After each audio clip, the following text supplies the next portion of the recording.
Spider-Man, Spider-Man does whatever a spider can. Okay, so you guys know what Captain America Civil War is. It's the 13th movie in the MCU. It's a sequel to both Age of Ultron as well as being a sequel to Captain America Winter Soldier, directed by the Russo brothers, who also brought us Winter Soldier. So the government right now is thinking, hey, the Avengers, they're a solo group, they need to be regulated because all this bad stuff is happening when they're around and they're not being prosecuted or brought in, or what's the deal with that? We need to put tighter security on these guys. And so a divide between the Avengers starts forming. Tony Stark is spearheading the side, agreeing with the government, saying, hey, we should be regulated because all this bad stuff does happen to us. Innocent civilians are getting wrecked when we are around. And on the other side of that, you have Steve Rogers, Captain America, and he's saying, yeah, but where does that security end? Where does that surveillance end? That's infringing on our freedoms. We are surrendering our rights as human beings. We're becoming weapons of the government. And so the whole Avengers crew is basically picking sides between, do they side with Tony? Do they side with Steve?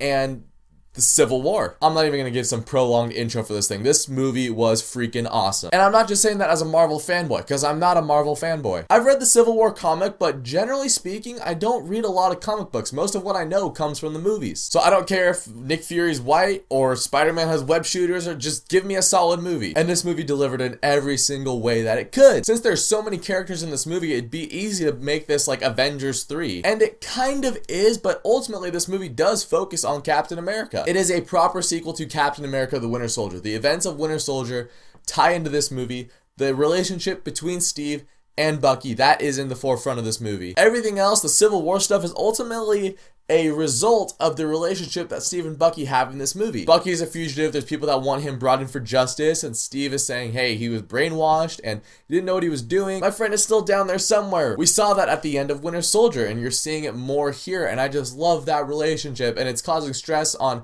Tony and Steve's relationship, which was also starting to, there's a little bit of a rift there after Age of Ultron. And what's great is you see both sides of it. Like, I was Team Cap going into this movie, but you can still see Tony's perspective. You can see why Tony would say, yeah, the government should be regulating us. And it's really interesting seeing where each Avenger falls, because every single one of them has a reason for being on the side that they are on. It doesn't feel like the Russo brothers just stuffed all their names in a cannon and shot them at the wall and were like, okay, whoever ends up on this side of the wall is on Team Iron Man, whoever ends up on this side of the wall is Team Cap. It really feels like they sat down with each one of these characters and was like, okay, from what we know of their character, of their motivations, of where they've been in the last couple movies and how those movies have affected them, where would they end up in the context of the story? And I thought that that was amazing. Now, Captain America the Winter Soldier is my favorite MCU movie so far. This movie feels very similar. It's very political, but it's interesting politics. Crossbones makes an appearance in the movie. He was one of the villains in Winter Soldier. And with Crossbones and the rest of this movie, there are some sweet action scenes. You guys have all heard about the airport scene. The airport scene is incredible. Maybe the best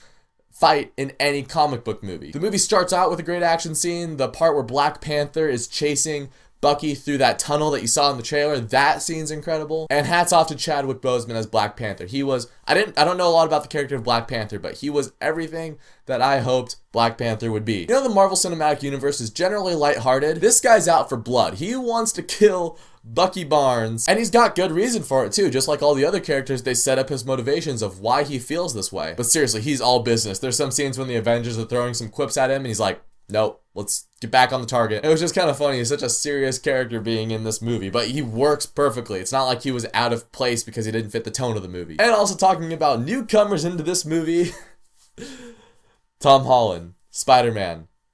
That guy. The nostalgic side of me wants to say that Tobey Maguire is still my favorite Spider-Man, but the realistic side of me, it might be Tom Holland. He's a great Peter Parker. He's a great Spider-Man. He's quippy. He's funny, but it fits his character. He feels like a high school kid thrown into this situation with a bunch of larger-than-life heroes. He's not in the movie much. Yeah, he's gonna have his spin-off movie later, but I didn't feel cheated with how much screen time he got. It wasn't like Venom or Green Goblin and Amazing Spider-Man 2, where you thought they were going to be in the movie for a lot longer and they were in it for like 5 minutes max. Spider-Man gets a solid amount of screen time. There's enough scenes with him pretty much with every single member of the Avengers, and he's just popping jokes, throwing jokes. The writing in this movie is really solid. Like Sam Wilson and Bucky, they have some great moments. Ant-Man, for a second when Paul Rudd showed up, I was a little worried that his humor wasn't going to blend with the overall Marvel universe, but those fears were instantly gone. Even Agent 13, Sharon Carter, she gets her moments to shine. Literally every single person gets a moment to shine in this movie. Scarlet Witch, Vision,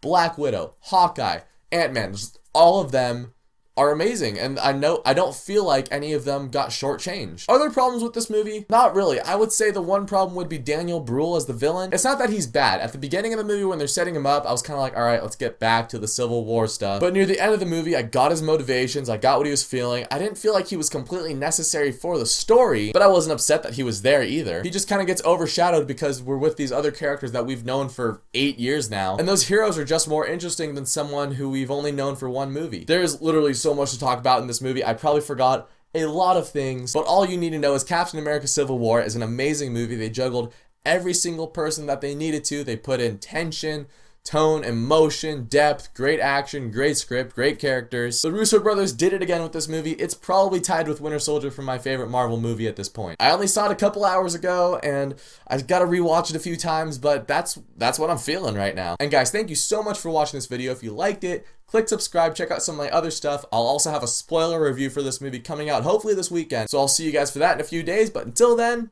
take care.